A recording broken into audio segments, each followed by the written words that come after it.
Ayaw kong nagsasayang ng oras sa sobrang habang taxi lines. Time is gold. Time is money.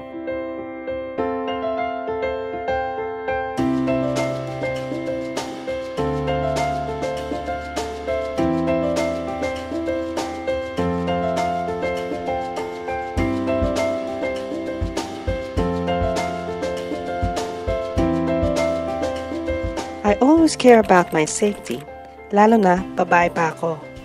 Knowing that my ride is safe and can be tracked gives me a peace of mind.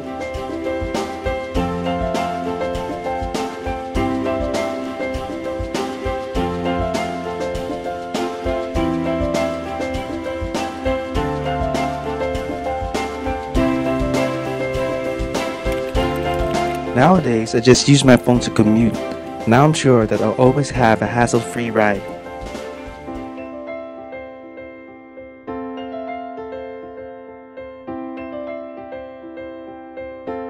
Ang sarap-sarap maging driver kasi sa araw-araw ng biyahe ko, ang dami kong napapasaya, ang dami kong nakakwentuhan, at lalo na ang laking tulong ng serbisyo ko sa mga pasahero ko.